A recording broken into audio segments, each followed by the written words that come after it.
أعوذ بالله من الشيطان الرجيم. بسم الله الرحمن الرحيم. والبدن جعلناها لكم من شعائر الله لكم فيها خير فاذكروا اسم الله عليها صواف فإذا وجبت جنوبها فكلوا منها وأطعموا القانع والمعتر كذلك سخرناها لكم لعلكم تشكرون. الحمد للہ رب العالمین والصلاة والسلام علی سید المرسلین اما بعد۔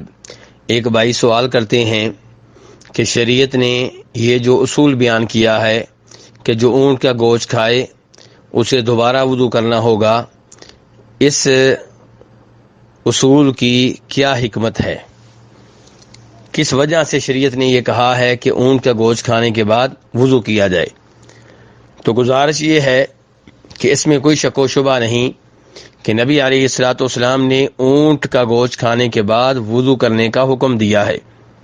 چنانچہ امام مسلم رحمہ اللہ روایت کرتے ہیں جناب جابر بن سمرہ رضی اللہ عنہ سے کہ ایک آدمی نے نبی علیہ الصلوۃ والسلام سے سوال کیا کہ بکری کا گوشت کھانے کے بعد کیا ہم وضو کریں؟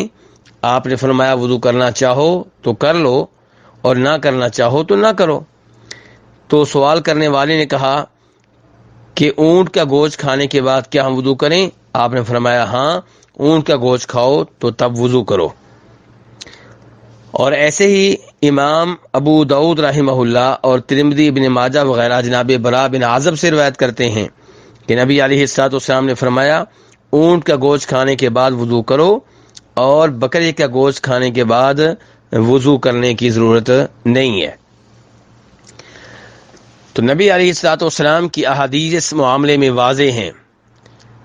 یہاں پہ یہ عرض کرنا چاہوں گا کہ کچھ علماء کرام نے لکھا ہے کہ خلفائے راشدین اونٹ کا گوشت کھانے کے بعد وضو کرنے کے قائل نہیں تھے، لیکن یہ بات درست نہیں ہے۔ یہ بات خلفائے راشدین سے ثابت نہیں ہے، جیسا کہ امام ابن تیمیہ رحمہ اللہ نے اپنے فتاوی وغیرہ میں یہ واضح کیا ہے کہ یہ کہنا کہ اونٹ کا گوشت کھانے کے بعد وضو کرنے کی ضرورت نہیں ہے اور یہ کہنا کہ خلفائے راشدین کا قول ہے، وہ کہتے ہیں کہ بات غلط ہے، درست نہیں ہے، خلفائے راشدین کی طرف اس کی نسبت غلط ہے۔ اب رہا بھائی کا سوال کہ اس میں حکمت کیا ہے، تو اللہ تبارک و تعالیٰ جو بھی حکم دیں اس میں کوئی نہ کوئی حکمت ضرور ہوتی ہے، کیونکہ اللہ حکیم ہے۔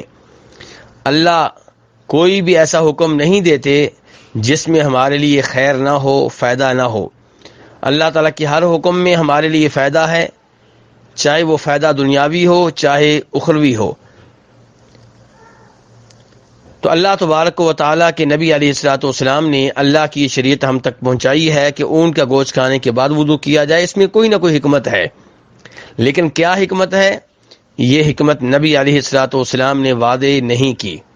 تو ہمارا اس بات پہ ایمان ہے کہ جو بھی حکم اللہ کے رسول نے دیا اس میں ہمارے لیے خیر ہے اور اس پہ ہم نے عمل کرنا ہے، حکمت معلوم ہو تب بھی، حکمت معلوم نہ ہو تب بھی۔